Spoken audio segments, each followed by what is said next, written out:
Hello प्यारे बच्चों, कैसे हैं आप सब। आप सभी ने मेरा पीछे वाला लेक्चर जरूर पढ़ा होगा, उसके सवाल भी लगाए होंगे और उम्मीद करता हूं कि आपको समझ में भी आया होगा। तो आज हम उसके आगे पढ़ाई करते हैं।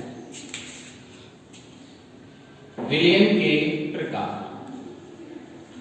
विलयन के प्रकार। तो आप लोग जानते हैं इस बात को कि विलयन बनता कैसे है। हम विलेय में विलेय प्लस विलायक को मिला देते हैं तो हमको विलयन प्राप्त हो जाता है। तो हमने किन किन चीजों को मिलाया? विलेयों और विलायक। इनकी भौतिक अवस्थाएं अलग अलग होती।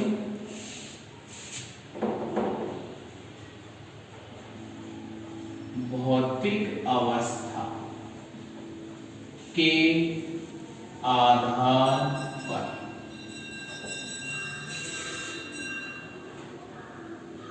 तो हम इनको टेबल के माध्यम से समझने का प्रयास करते हैं।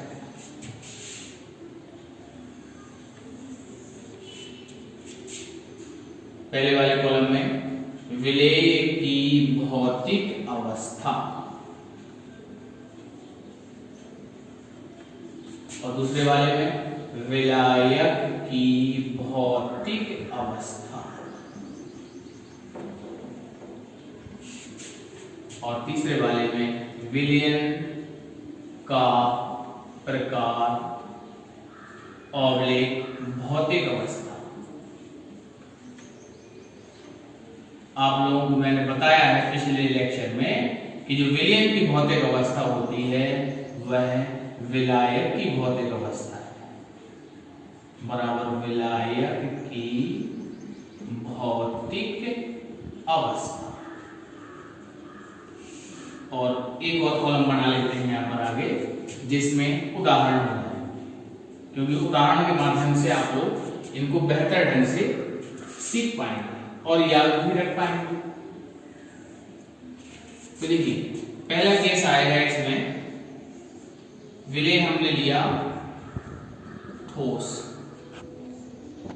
और विलायक भी ले लेते हैं ठोस। तो विलयन बनेगा ठोस, क्योंकि जो विलायक की भौतिक अवस्था है वही विलयन की भौतिक अवस्था।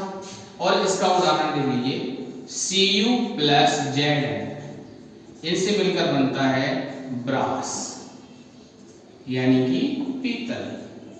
ये मिश्र धातु है, आप लोग जानते हैं, पीतल के बर्तनों का इस्तेमाल करते हैं हम लोग। दूसरा देखिए, अब ठोस की बात यहां लेते हैं हम द्रव, और इधर विलायक ठोस को ही रहने देते हैं। विलयन बनेगा ठोस, और इसको भी आप लोग जानते हैं Hg मरकरी द्रव अवस्था में पाया जाता है, और इसको Zn के साथ जब मिलाएंगे तो हमको मिश्रण जो मिलेगा उसको हम कहते हैं अमलगम।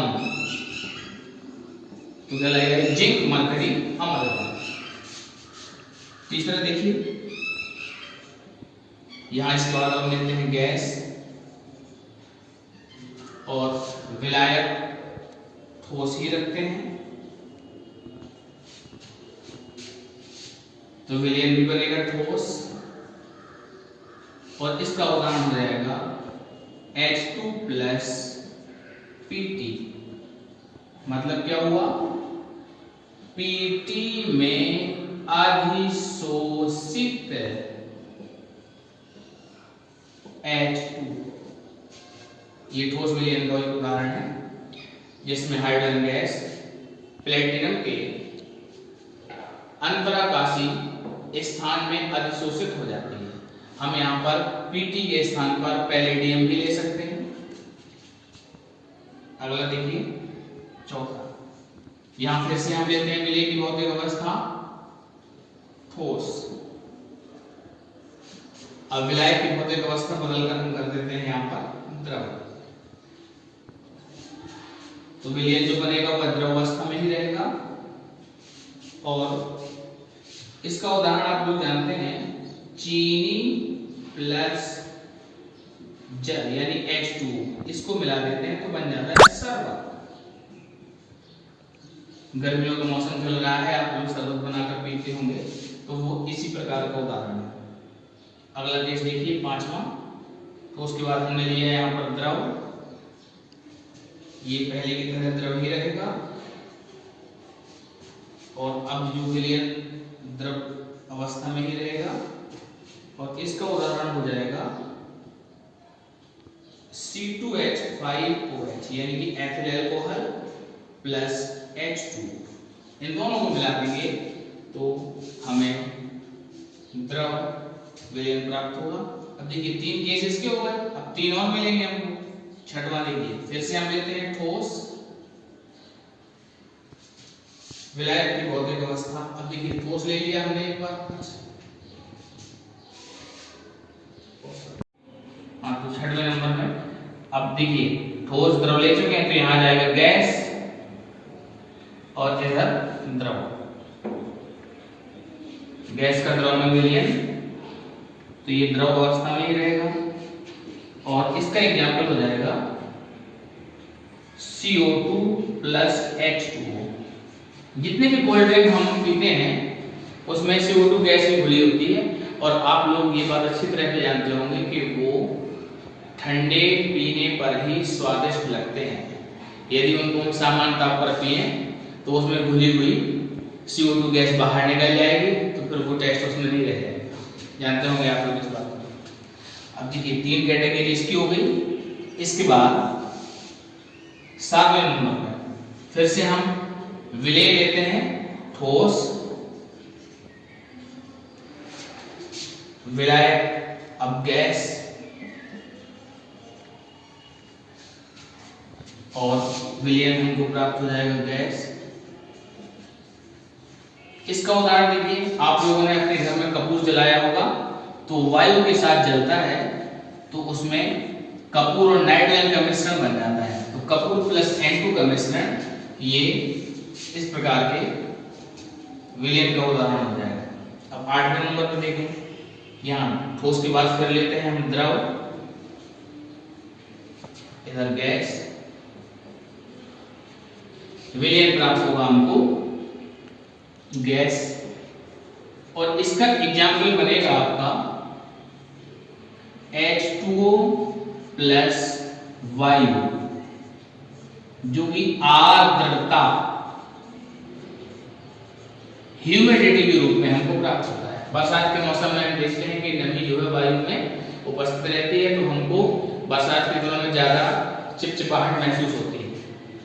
और अंतिम 9 नंबर का उदाहरण हो जाएगा, यहां आ जाएगा आपका गैस,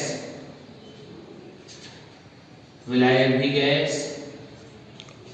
और जो विलयन प्राप्त होगा वह भी गैसीय अवस्था में रहेगा और इसका उदाहरण हो जाएगा O2 प्लस N2 का मिश्रण।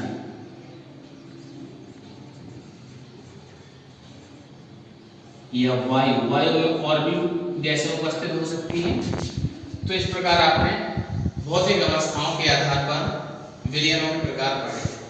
तो अगर हम इनका और विश्लेषण करें तो इस प्रकार से हमको ये 3 मिले, ठोस विलयन,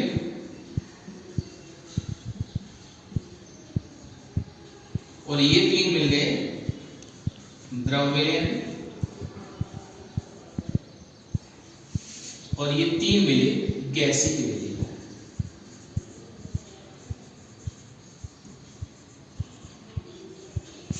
इसमें से कुछ विलयन कोलाइडी प्रकृति के होते हैं, जिसको आप लोग आगे कोलाइडी अवस्था पृष्ठ रसायन वाले चैप्टर में पढ़ेंगे।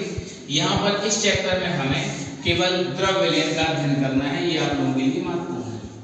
और इसमें भी सबसे अधिक महत्वपूर्ण है ठोस का द्रव में विलयन, 4थे नंबर का, और इसके बाद गैस का द्रव में विलयन, 6वें नंबर का। तो अगर हम बात करें इन विलयनों में तो प्रारंभ के ये दोनों, ये राउट के नियम को फॉलो करेंगे और ये गैस का द्रव में विलयन ये हेनरी के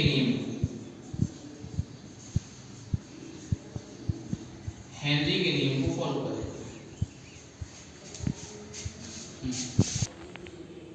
अब हम आगे पढ़ते हैं गैसीय विलेय की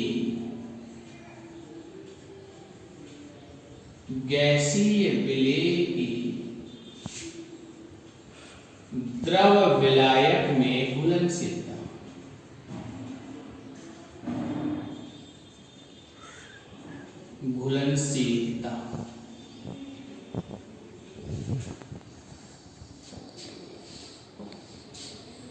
तो कोई द्रव में यदि हम किसी गैस को घोलना चाहते हैं तो इसके लिए हमें उस पर दाब आरोपित करना पड़ेगा।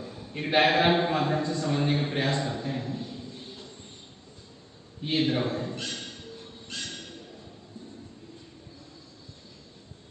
जिसमें हम किसी गैस को घोलना चाहते हैं। गैस, ध्यान दीजिए, ये हमने मिलाई हुई है, हमने मिलाया, क्योंकि आगे जब आप पढ़ेंगे एक और टर्म वाष्प दाब, तो उसमें हम कुछ नहीं मिलाएंगे, वो अपने आप उसी द्रव का होगा। तो इसको घोलने के लिए हमें यहाँ प्रेशर अप्लाई करना पड़ेगा।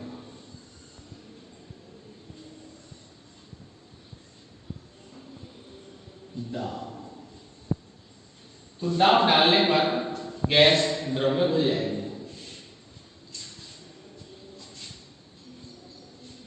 तो इसको यहां लिख भी लेते हैं। सामान्यतः दाब डालकर गैस को द्रव में घोला जा सकता है। इसकी घुलनशीलता को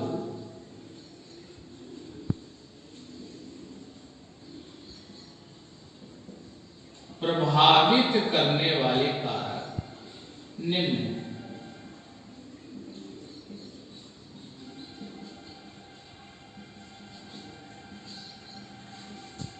इसके अंतर्गत पहला पॉइंट आएगा गैसीय विलेय की प्रकृति। गैसीय विलेय की प्रकृति, इसको हम गैस की प्रकृति भी कह सकते हैं। तो ये विलेयता को प्रभावित करेगा। तो इसमें ध्यान देंगे हम कि ध्रुवीय गैस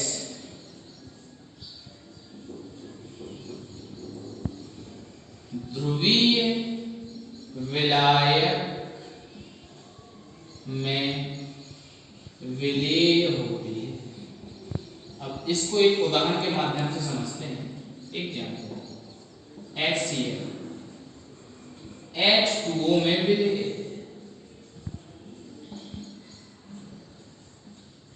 क्योंकि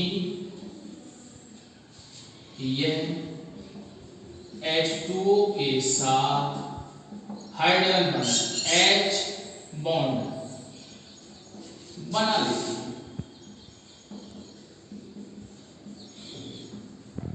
जबकि अध्रुवीय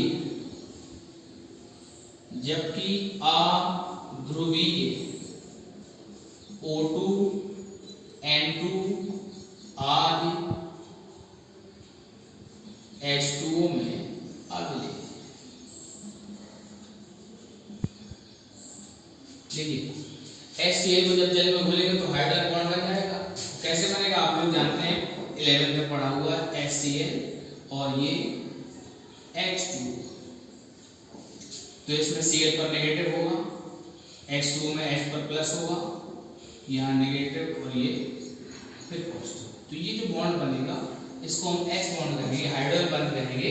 तो हाइड्रोजन बंद बनाकर HCl, और इसमें HCl में यहाँ पर प्लस रहेगा, तो हाइड्रोजन बंद बनाकर ये HCl जल में घुलनशील हो जाएगा।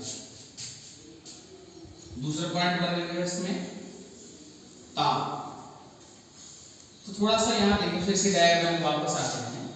यदि हम इसी सिस्टम को गर्म करते हैं तो गर्म करने पर क्या होगा, द्रव के अणुओं की ऊर्जा बढ़ेगी तो गैस के अणुओं की ऊर्जा बढ़ जाएगी। ऐसा होने पर ये ज्यादा गतिशील हो जाएंगे और जल में इनकी विलेयता घट जाएगी। तो ताप बढ़ाने पर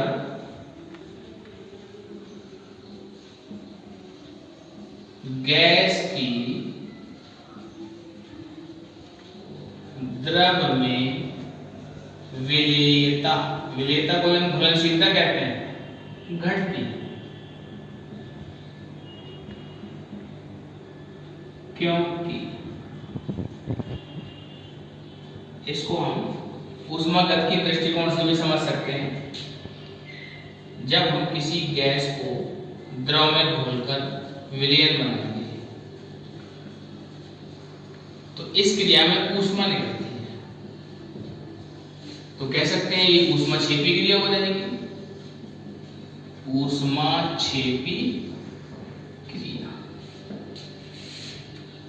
गैस हमारा यहाँ पर विलेय है, ध्यान रखिए, और द्रव है विलयन। तो विलयन भी द्रव अवस्था में ही रहेगा। इस क्रिया में ऊष्मा निकलेगी तो डेल्टा एच का मान कैसा हो जाएगा, नेगेटिव। जब डेल्टा एच नेगेटिव होगा तो अगर हम बात करें डेल्टा एस एंट्रोपी की, एंट्रोपी ये आपने 11 में पढ़ा हुआ होगा, एंट्रोपी।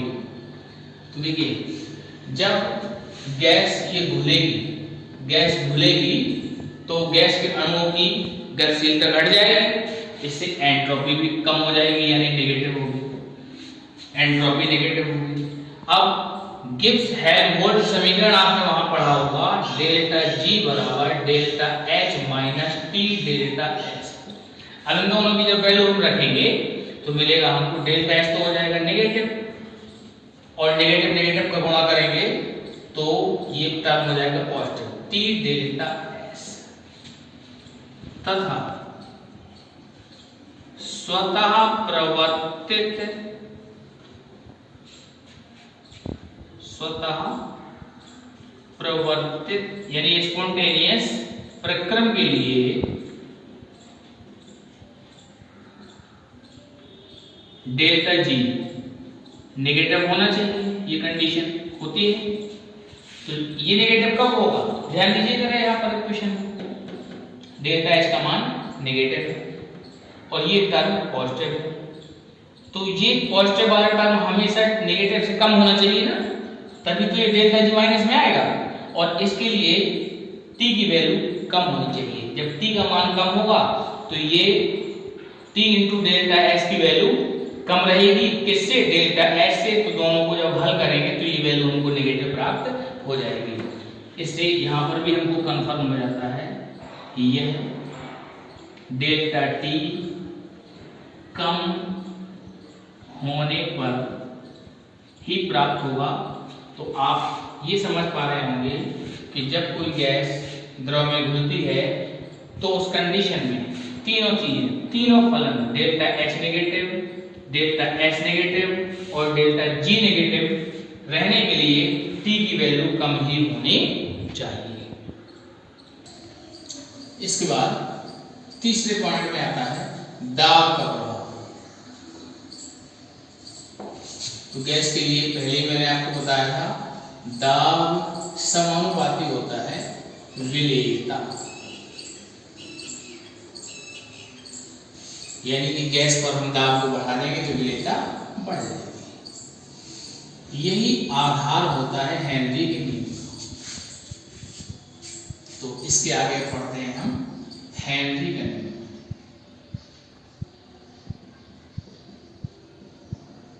हेनरी का नियम ये महत्वपूर्ण नियम है जो कि किसी गैस की द्रव में विलेयता को प्रदर्शित करता है। तो P समानुपाती विलेयता पढ़ चुके हैं अभी भी आप। विलेयता ये सांद्रता का ही एक पद है, सांद्रता पद। तो अगर ताप स्थिर रखा जाए तो उस कंडीशन में ये P समानुपाती होता है X। X क्या होता है? मोल प्रभाज। तो जब समानुपाती हटाएंगे तो नियतांक आएगा P बराबर KH इंटू X, जहां पर KH कहलाएगा हेनरी नियतांक। हेनरी नियतांक।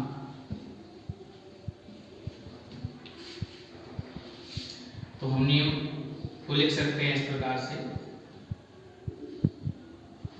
किसी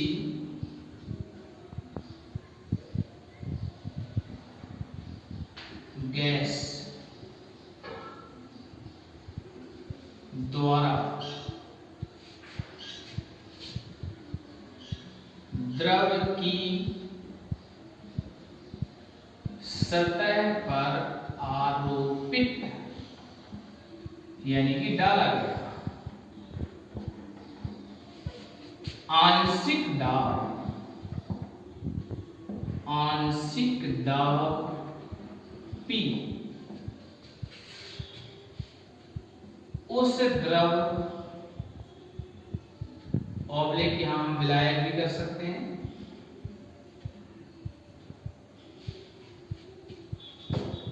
में उपस्थित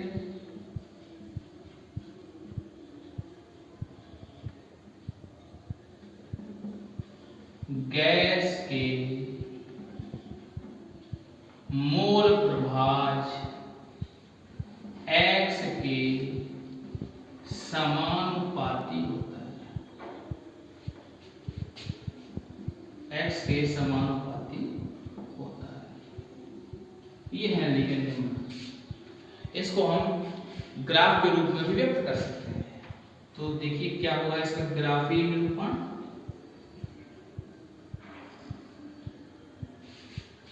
नियम प्राप्त हुआ था हमको P बराबर KH इंटू X। हम यहाँ तुलना करा देते हैं इसकी Y बराबर mx से। तो आप समझ पा रहे होंगे ये गणित में मूल बिंदु से होकर जाने वाली रेखा का इक्वेशन बनेगा, जिसमें हम x अक्ष पर x यानी कि मूल प्रभाज, ये मूल प्रभाज को व्यक्त करेंगे, गैस का मूल प्रभाज, और y अक्ष पर गैस के दाब को, और यहाँ मूल बिंदु से जाने वाली रेखा का समीकरण, यहाँ रेखा बना देंगे। यहाँ इसका जो ढाल होगा m, ये KH के बराबर होगा। तो इस प्रकार से हम हेनरी के नियम को ग्राफ के द्वारा भी प्रदर्शित कर सकते हैं। कभी कभार इस पर भी सवाल बन जाता है। अब थोड़ा सा और एक महत्वपूर्ण बात ये है यहाँ ध्यान देने वाली, ताप बढ़ाने पर विलेयता घटती है।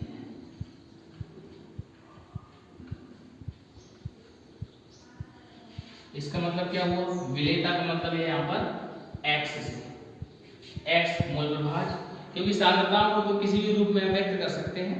तो यहाँ पर x मोल प्रभाज ये विलेयता के रूप में ही रहेगा।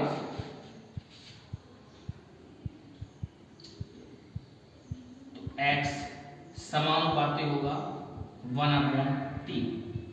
और ये जो हेनरी का नियम पढ़ा था आपने, इससे अगर हम देखें P बराबर KH इंटू X से X समानुपाती हो जाएगा 1/KH। तो यहाँ हम आगे समानुपाती कर देते हैं 1/KH। तो T समानुपाती हो जाएगा KH। इसका मतलब ये हुआ कि ताप बढ़ाने पर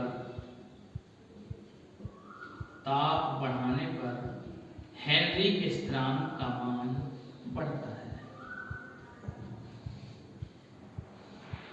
हेनरी स्थिरांक का मान बढ़ता है। काफी महत्वपूर्ण जानकारी है बच्चों, ये आप इसको ध्यान रखें। और अब इससे संबंधित सवालों को आप अपनी NCERT की बुक से लगा सकते हैं। और यदि उनमें कोई कठिनाई हो तो आप मुझे बताइए, मैं उन कठिनाइयों को दूर कर दूंगा। आज के लेक्चर के लिए इतना ही।